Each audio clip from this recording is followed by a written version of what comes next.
안녕하세요. 오늘도 사연 살롱을 찾아주셔서 감사합니다. 서울에 살고 있는 30대 후반의 회사원이에요.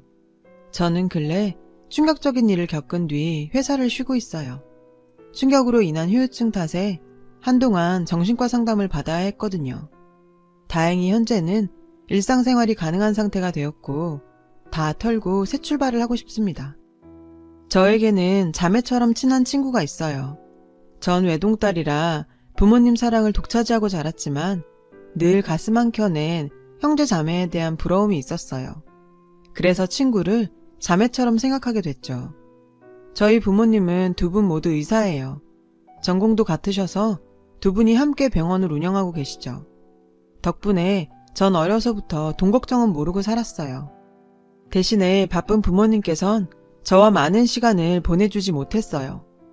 늘 병원 일로 눈코 뜰 새 없이 바쁘셨거든요. 그래서 전 외롭게 자라야 했죠. 제 친구는 저희 집에서 절 돌봐주시던 아줌마의 딸이었어요. 그 아줌마는 결혼 전에 보육원 교사를 했었는데 결혼하고 난 후에는 애가 생겨서 일을 관두셨다고 해요. 그래서 용돈벌이 삼아 아이들 돌보는 일을 하시는 거죠. 저 또한 그 중에 한 명이었고요. 아줌마는 자식이 셋이나 있는데 제 친구는 그 중에 막내딸이었어요. 저랑은 나이가 같아서 아줌마가 저희 집에 올 때는 항상 막내딸을 데리고 오셨죠. 그래서 전 아줌마네 막내딸과 거의 같이 컸다고 봐도 무방해요. 동네가 같다 보니 초등학교, 중학교, 고등학교까지 같이 나왔어요. 저희 부모님이랑 그 아줌마는 사이가 좋으셔서 제가 자란 후에도 저희 집에 자주 왕래하셨어요. 자연스레 아줌마의 막내딸은 저와 20년 지기 베스트 프렌드가 되었고요. 어려서부터 항상 같이 지내다 보니 언젠가부터 따로 노는 게 어색할 정도였죠. 놀러도 같이 다녔고요. 성격도 잘 맞아서 자매가 있다면 이런 느낌이 아닌가 생각하곤 했어요. 친구네 집은 저희 집처럼 풍족하지는 않았어요. 그렇다고 못 사는 집도 아니었고요. 자식이 셋인데다 할머니까지 모시고 살아서 생활이 빠듯한 것 같았어요. 그래서 저희 부모님은 제 친구까지 잘 챙겨주셨죠. 심지어 해외여행도 보내주셨어요. 윤정아, 진짜 부럽다. 부모님이 외국도 보내주시고. 난 미국 가는 건 꿈도 못 꾸는데. 제가 방학 동안 미국에 있는 친척집에 가게 되자 친구가 엄청 부러워했거든요. 그런 친구의 모습이 눈에 밟히셨는지 저희 부모님은 제 친구의 미국행 티켓도 함께 끊어주셨어요. 그래서 저와 친구는 방학 기간 동안 미국에서 함께 시간을 보낼 수 있었죠. 이외에도 저희 부모님은 친구를 볼 때마다 용돈도 챙겨주시고 크리스마스에는 제 친구 선물도 매년 잊지 않으셨죠. 애가 살갑고 애교가 많다면서 좋아하셨거든요. 전 무뚝뚝하고 말이 없는 편이에요. 그렇다고 제가 제 친구를 질투했던 건 아니에요. 오히려 그 반대였죠. 나와는 성격이 다른 친구가 부러웠고 친자매였으면 좋겠다고 늘 생각했어요. 그렇게 찰떡처럼 매일 붙어 다니던 저와 친구는 대학에 갈 때가 되자 조금씩 멀어지게 되었어요. 저는 서울에 있는 명문대에 들어갔고 친구는 지방대학에 들어갔거든요. 그렇게 저와 친구는 4년 동안 떨어져 지내게 됐어요. 방학 동안 가끔 만나서 놀기는 했지만 예전처럼 같이 어울려 다니진 못했죠. 대학 4년이 정말 쏜살처럼 빠르더라고요. 저는 학부를 졸업하자마자 대학원에서 석사 준비를 했어요. 그 사이 친구는 휴학을 하곤 학원에 다니며 미용사 자격증을 땄어요. 나중에 네일아트 샵을 할 거라면서요. 전 대학원에서 남편을 만났어요. 남편은 꽤 유복한 가정에서 자란 외동아들이었지만 행동이나 말투가 바른 사람이었죠. 공통점이 많아서인가 우린 처음부터 서로 잘 맞았어요. 만난 지 몇 달 안 돼서부터 우리는 서로를 결혼 상대자로 생각했던 것 같아요. 그리고 6개월간의 연애 끝에 결혼을 하게 되었죠. 결혼식은 서울 시내에 있는 인류 호텔에서 올렸고요. 남편과 전 소박한 결혼식을 원했지만 양가 부모님 모두 자식이 하나뿐이라서 결혼식만큼은 성대하게 치러주고 싶어 하셨어요. 그래서 부모님 뜻을 따르게 됐고요. 우리 부부는 둘 다 워커홀릭이라서 아이를 갖는 것보다는 솔직히 일이 먼저였어요. 그래서 자연스럽게 아이는 미룰 수 있는 만큼 미루고 낳기로 합의를 봤었고요. 우린 아이 때문에 일적으로 피해를 보고 싶진 않았거든요. 저나 남편이나 일에 욕심이 좀 많은 편이라서요. 결혼 생활은 타협과 양보가 필요한 건데 그땐 그걸 몰랐었죠. 결혼 생활은 큰 문제 없이 무탈하게 흘러갔어요. 종종 사소한 문제로 말다툼을 벌이긴 했지만 냉전이 그리 오래가진 않았죠. 그 정도는 다들 싸우고 살잖아요. 그러던 어느 날 아이가 생겨버렸어요. 계획했던 게 아니라 정말 의도치 않게 임신을 한 거였죠. 솔직히 저는 기쁘다기보다는 충격적이고 당황스러웠어요. 분명 날짜 계산을 잘 했다고 생각했는데 뭔가 착오가 있었나 봐요. 하지만 어쩌겠어요. 이미 엎질러진 걸. 예상 못했다고 생긴 애를 지울 수도 없는 일이잖아요. 그런 저와는 달리 남편은 무척 좋아했죠. 그동안 말은 안 했지만 내심 아이를 기다려온 것 같았어요. 하지만 전 일을 쉬어야 한다는 생각에 걱정과 한숨만 늘어갔어요. 결국 저는 만삭 직전까지 근무를 했어요. 주위에서는 그런 저를 보고는 독하다는 소리를 좀 했지만 그러려니 하고 넘겼죠. 그리고 감사하게도 자연분만을 통해 무탈하게 예쁜 딸을 얻을 수 있었어요. 낳고 보니 천사가 따로 없더라고요. 왜 부모님이 자식 낳아보면 세상이 달라진다고 하셨는지 알 수 있었죠. 그런데 문제가 생겼어요. 아이를 낳고 복직할 시기가 됐는데 아이를 맡길 곳을 구하지 못했거든요. 양가 부모님들은 아직까지 현업에 계셨기 때문에 부탁드릴 수도 없었죠. 할 수 없이 베이비시터를 고용하는 수밖에 없었어요. 하지만 생판 모르는 사람한테 내 애를 맡기는 게 겁이 나더라고요. 남편은 저보고 차라리 육아휴직을 연장하는 게 어떻겠냐고 하더군요. 솔직히 전 그 말에 화가 났어요. 요즘은 남자들도 육아휴직을 많이 하던데 본인이 휴직할 생각은 안 하고 저한테만 휴직을 권하니 얄밉더라고요. 그래서 전 결혼하고 처음으로 남편한테 크게 화를 냈어요. 자긴 어떻게 나보고 회사를 더 쉬란 소리를 해? 내 커리어는 생각 안 해?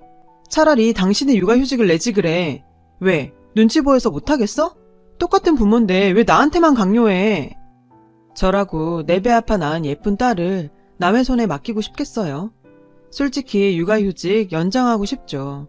하지만 회사에서 애 낳고 휴직하는 선배들 보니 어지간히 눈치를 봤더라고요. 공백이 길어지면 길어질수록 복귀 후 회사에서 차별도 많이 받았고요. 전 빨리 승진도 하고 싶고 가능하다면 임원 자리까지 오르고 싶었거든요. 그런 저에게 휴직은 독이었죠. 결국 전 어릴 때 저를 돌봐주셨던 친구 어머니한테 연락을 드렸어요. 연세가 있으셔서 혹시나 하고 연락을 드린 거였지만 예상대로 거절을 하시니 좀 난감하더라고요. 내가 다른 사람도 아니고 네 부탁인데 웬만하면 들어주고 싶지. 근데 관절 수술을 한 지 얼마 안 돼서 아직은 움직이기가 그렇구나. 그나저나 어떡하니? 아니에요. 괜찮아요. 오히려 이런 부탁 드려서 제가 죄송하죠. 그럼 몸조리 잘하세요, 아주머니. 그런데 그렇게 이러지도 저러지도 못하던 차에 행운이 찾아왔지 뭐예요. 글쎄 제 친구가 아줌마 대신에 제 딸을 봐주겠다지 뭐예요. 엄마한테 얘기 들었다면서요. 저는 친구한테 고마우면서도 한편으론 무척 미안한 마음이 들었어요. 당시 친구는 네일샵 창업을 위해 가게 자리를 보러 다니던 중이었거든요. 저희 애를 보게 되면 창업이 늦어질 게 뻔했죠. 그런데도 친구는 제 사정을 먼저 봐준 거였죠. 우리가 그냥 친구 사이니? 가족이랑 다름없잖아. 나도 네 딸을 친조카라고 생각하는걸. 그러니까 너무 고마워할 거 없어. 마음 편히 회사에 복귀해. 전 친구의 말에 감동해서 펑펑 울었어요. 그동안 정말 마음을 졸였었거든요. 솔직히 누가 이렇게 해주겠어요. 친형제라도 힘든 일이죠. 그래서 더더욱 친구한테 고마웠어요. 전 친구한테 평일 8시부터 오후 5시까지 제 딸을 부탁했어요. 사실상 거의 하루 종일이었죠. 대신 보수는 넉넉히 약속했어요. 하지만 친구는 돈은 안 받겠다더군요. 그래도 어떻게 그래요. 그래서 전 안 그러면 내가 미안해서 애 못 맡긴다고 그냥 받아달라고 했어요. 무엇보다 가까운 사이일수록 돈 문제는 확실해야 한다고 생각하거든요. 그런데 생각지 못한 문제가 있었어요. 친구 집에서 저희 집까지 승용차로 2시간 가까이 걸린다는 거였죠. 차가 없는 친구는 대중교통을 이용해 오가야 했죠. 굳은 날엔 더 걸렸고요. 첫 한 달 동안 친구는 왕복 3시간 넘게 지하철과 버스를 타고 저희 집을 오갔어요. 그러는 바람에 친구는 파김치가 되었죠. 이렇게는 안 되겠다 싶더라고요. 그러자 남편은 차라리 제 친구를 입주 베이비시터로 들이자는 제안을 했어요. 사실 저도 그러고 싶었지만 남편이 불편할까봐 말도 못하고 있었거든요. 그런데 먼저 얘기를 꺼내주니 고마웠죠. 하지만 친구는 완강히 거절했어요. 아무리 그래도 젊은 부부가 사는데 피해를 줄 수는 없다면서요. 하지만 저희 끈질긴 설득 끝에 친구는 저희 집으로 들어오기로 했어요. 다행히 집에 안 쓰는 서재가 있어서 그 방을 리모델링해 친구한테 내어주기로 했어요. 제가 회사 동료한테 이 얘기를 했더니 걱정을 많이 하더라고요. 아무리 친구 사이라지만 젊은 여자가 베이비시터로 상주하는 건 좀 찜찜하지 않겠냐고요. 영화나 드라마를 보면 종종 그런 상황에 문제가 생기더라고 말이죠. 전 그 말에 웃음이 났어요. 다른 사람도 아니고 친자매나 다름없는 제 친구랑 남편이 그럴 리 없다고 생각했으니까요. 오히려 그런 생각을 하는 사람이 이상한 거라고 생각했죠. 그렇게 저는 친구 덕분에 무사히 복직할 수 있었어요. 그리고 제 일상은 확연히 달라졌어요. 제 친구는 아이를 돌보는 것뿐만 아니라 살림 솜씨도 좋았거든요. 저희 부부가 퇴근해 집에 돌아오면 늘 눈앞에 진수성찬이 펼쳐졌어요. 애 보느라 힘들 텐데 이러지 말라고 해도 자기가 먹고 싶어 한 거라며 마음 쓰지 말라고 하더군요. 저와 남편은 원래 밥을 잘 안 해 먹어요. 백화점에서 반찬을 사 먹거나 배달을 시켜 먹거든요. 그런데 갓 지은 밥에 따끈한 음식을 먹게 되니 솔직히 행복하더라고요. 게다가 친구는 음식 솜씨가 좋아서 밑반찬은 물론 갈비찜이나 생선조림도 맛깔나게 만들었죠. 딸아이의 이유식과 간식도 직접 만들어 먹였고요. 아줌마가 음식 솜씨가 참 좋으셨는데 친구가 그 손맛을 그대로 닮았더군요. 그렇게 저와 남편은 퇴근하면 자연스레 저녁 식탁에 앉아 친구가 해주는 밥을 먹게 되었어요. 친구와 평생 살고 싶다는 생각이 들 정도로 만족스러운 생활이 이어졌어요. 남편도 친구에게 무척 고마워했고요. 이 소식을 들은 부모님은 고맙다며 친구한테 명품백을 사주셨어요. 친구는 몇 번 사양하더니 은근 좋아하며 받더라고요. 그게 한정판인데다가 돈이 있어도 몇 달을 기다려야 살 수 있는 백이었거든요. 엄마가 친구를 위해 힘 좀 쓰신 거죠. 그런데 이상하게도 그 즈음부터 저와 남편 사이가 멀어지기 시작했어요. 남편과의 대화 시간도 줄어들었고 일상적인 대화를 해도 더 이상 이어지지 않고 뚝뚝 끊겼죠. 의도적으로 절 피하는 것 같기도 했고요. 전 이 얘기를 친구한테 했어요. 그러자 친구가 너무 걱정 말라더군요. 원래 여자가 애를 낳으면 남편들이 아내한테 겁을 낸다나요? 그게 무슨 소리야? 부인이 자기 애를 낳았는데 남편이 왜 겁을 내? 나도 잘 모르겠지만 남편한테도 적응할 시간이 필요하겠지. 깊게 생각하지 마. 전 친구의 말이 이해가 되지 않았어요. 하지만 확실히 애가 생기고 나서 예전에 비해 우리 부부의 생활은 많이 변했어요. 전에는 둘이서 분위기 좋은 레스토랑도 가고 데이트도 종종 했는데 이제는 아이가 주가 돼버렸거든요. 당연한 거지만요. 생각해보면 제 자신도 많이 변했고요. 일단 외형적으로 살이 좀 쪘고 외모에도 전보다 신경을 덜 쓰게 되었죠. 거울 속에 비친 제 자신을 보니 제가 아닌 것 같더라고요. 그동안 절 돌보지 않은 티가 많이 났죠. 그래서 관리를 하기로 마음 먹었어요. 1:1 필라테스 수업을 등록했고 피부과 이용권도 구매했어요. 샵에 들러 염색도 하고 파마도 했고요. 돈이 없는 것도 아닌데 이 간단한 걸 왜 안 하고 살았나 싶더군요. 회사에서는 제가 금세 예전 모습으로 돌아왔다며 칭찬 일색이었어요. 그런데도 남편과의 관계는 좀처럼 나아지지 않았죠. 내가 뭘 잘못한 건지 아무리 생각해도 모르겠더라고요. 그러다 혹시 아들이 아닌 딸을 낳아서 그런 건가 싶기도 했죠. 하지만 그것도 아닌 것 같았어요. 남편은 딸이라면 꿈뻑 죽었거든요. 퇴근할 때마다 크든 작든 딸아이 선물을 사들고 올 정도로요. 가정적이고 자상한 아빠였죠. 남편이 잠든 사이 전 친구와 함께 와인을 한잔 했어요. 고민도 얘기할 겸 해서요. 남편한테 다른 여자가 생긴 거 아닐까? 그게 무슨 소리니? 네 남편처럼 가정적인 남자가 어딨다고. 제가 남편이 바람을 피는 것 같다고 하자 친구가 정색을 하더라고요. 마치 제가 남편을 음해하는 사람처럼 느껴질 정도로요. 앞으로는 친구 앞에서 남편 욕은 하지 말아야겠다 생각했죠. 따지고 보면 친구는 제 딸의 양육을 위해 이 집에 있는 건데 제 푸념만 늘어놓은 것 같아서 미안하기도 했고요. 미안해. 이제 그런 말 안 할게. 근데 네일샵 매장 알아보는 건 잘 돼가? 응, 알아보고 있긴 한데 보증금이 싼 데를 찾다 보니 월세가 좀 비싸더라고. 보증금이 많이 부족해? 한 1억 정도? 그 정도 있으면 확실히 월세 부담이 덜하긴 하겠더라고. 1억이면 확실히 부담스러운 금액이긴 했어요. 하지만 그 돈이 사라지는 것도 아니고 보증금으로 남는 돈이잖아요. 나중에 다시 받을 수도 있는 돈이니까 부모님께 부탁을 해보자 생각했어요. 다행히 부모님께선 친구에게 돈을 빌려주시겠다고 하셨어요. 다만 금액이 크니 계약서를 쓰는 게 낫겠다고 하시더군요. 전 어떻게 가족 같은 친구한테 그러냐고 했고요. 윤정아, 아무리 가까운 사이라도 돈 관계는 깔끔해야 오래가는 거야. 결국 부모님의 말대로 친구에게 1억을 빌려주고 계약서를 받게 됐어요. 친구가 약간 섭섭해하더라고요.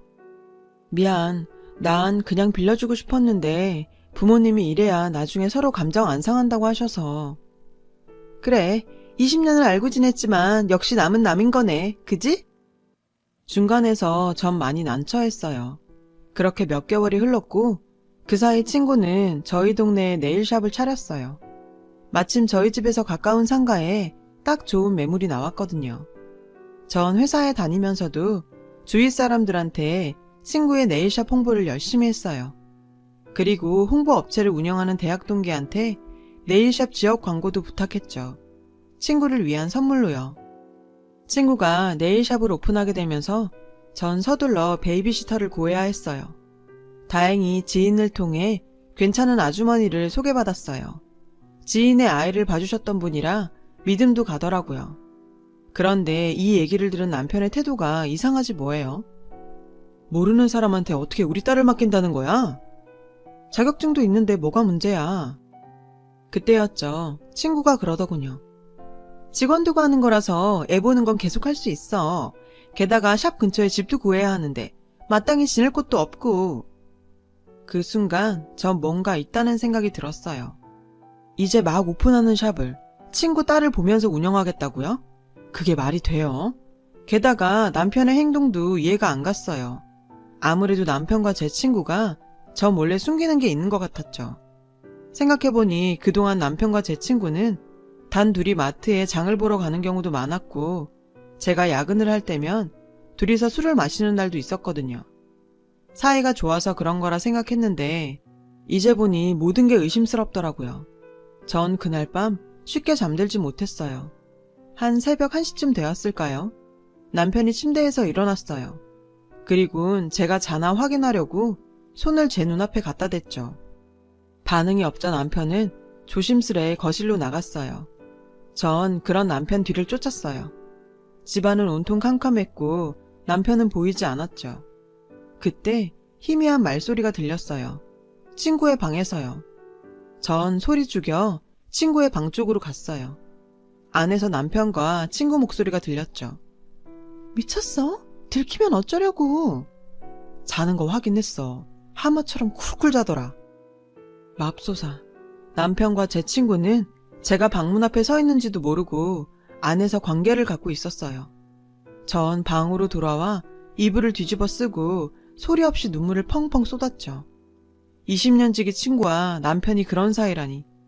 게다가 제가 버젓이 있는 집에서 그런 짓까지 벌였다는 게 도저히 용서가 안 됐어요. 다음날 전 회사에 휴가를 냈어요. 그리고 전자상가에 들러 녹음기와 소형 카메라를 여러 개 구입했어요. 그리고는 퇴근 시간에 맞춰 집에 돌아왔죠. 저는 태어난 척 친구한테 옷이라도 사입으라고 상품권을 주었어요. 친구는 상품권을 들고 바로 쇼핑을 하러 가더군요. 그 사이 전 집안 곳곳에 소형 카메라를 설치했어요. 그리고 일주일 뒤 전 차 안에 앉아 녹화된 영상을 확인했죠. 이 짐승 같은 것들이 제가 없는 틈을 타 제 집에서 부부 행세를 하고 있더군요. 더군다나 안방 내 침대에서도 더러운 짓거리를 했더라고요. 제 뒷담화를 나누면서요. 그리고 돈 이야기도 오고 갔어요. 친구는 제 남편을 수호천사라는 애칭으로 부르며 매장 인테리어비며 이런저런 돈을 요구했고, 남편은 그런 친구를 꽃돼지라 부르며 돈을 주더군요. 우린 언제까지 이렇게 몰래 만나야 해? 좀만 참아. 해외 발령 신청했으니까 그때 같이 가자. 윤정인 일에 미친년이라 조기 유학 핑계로 내가 애 데리고 간다고 하면 오히려 좋아할걸? 아예 외국에서 살림차릴 생각까지 하는데 정말 욕지기가 일더군요. 게다가 내 딸까지 지들 더러운 짓거리에 이용하려 들다니 용서가 안 됐어요. 두 년놈을 갈기갈기 찢어 죽이고 싶었죠. 전 이 영상을 어떻게 활용해야 좋을지 고민했어요. 그러다 좋은 아이디어가 떠올랐죠. 전 디데이를 기다리며 남몰래 준비를 해나갔어요. 드디어 딸아이 돌잔치 날이 됐어요. 일찌감치 남편한테 말해서 남편 회사 사람들과 시부모님 지인들을 잔뜩 초대했죠. 하지만 친정 부모님과 제 지인들은 부르지 않았어요. 친구는 제 딸의 돌잔치를 자기 일처럼 나서서 진행하더군요. 잠시 뒤 자기한테 어떤 일이 일어날지도 모르는 채로요. 그때 친구네 가족들이 도착했어요. 제가 모두 초대했거든요. 친구는 본인이 이 자리의 주인공이냐 새 신부처럼 화사하게 차려입었더군요. 절 잘 모르는 남편의 회사 사람들은 친구가 남편 와이프인 줄 알고 인사할 정도였어요. 드디어 딸아이의 성장 과정을 담은 동영상을 상영하는 시간이 됐어요. 전 준비한 USB를 업체 직원에게 넘겨주었죠. 그리고 동영상이 상영되자 식장은 아수라장이 됐어요. 스크린에서 남편과 친구가 알몸으로 제 방 침대에서 더러운 짓거리를 벌이는 게 고스란히 흘러나왔거든요. 제 친구는 비명을 질렀고 남편은 영상을 끄려고 허겁지겁이었죠. 다행히 남편은 영사 기계를 강제로 껐지만 이미 모든 사람들이 다 본 뒤였죠. 남편의 회사 사람들이 수군댔어요. 시부모님은 남편에게 달려가 이게 무슨 일이냐고 성을 내셨죠. 너 설마 니네 애를 봐주던 저 여자랑 바람난 거냐? 그런 거야? 엄마, 그게 아니라 내가 당한 거야. 저 꽃뱀이 날 꼬셔서 그런 거라고. 남편은 궁지에 몰리자 친구를 꽃뱀으로 몰더군요. 뭐? 네가 먼저 꼬셨잖아. 니네 마누라 답답하고 재미없다고. 그때였죠. 누군가 달려들어 짝 소리가 나게 친구의 뺨을 쳤어요. 다름 아닌 친구의 엄마였죠. 내가 널 그렇게 키웠니? 어떻게 인겁을 쓰고 이런 짓을 할 수가 있어? 어? 이게 누구 때문인데? 그러기 엄마 왜 없는 형편에 애는 줄줄이 싸질렀어. 내가 이렇게 된 건 다 엄마 때문이라고. 제 친구의 막대먹은 말에 친구의 어머니는 쓰러지셨어요. 그 바람에 구급차가 출동했고 제 딸의 돌잔치는 그렇게 난장판이 되었어요. 딸애한테 미안했지만 제 작전은 성공이었죠. 전 딸을 데리고 친정으로 갔어요.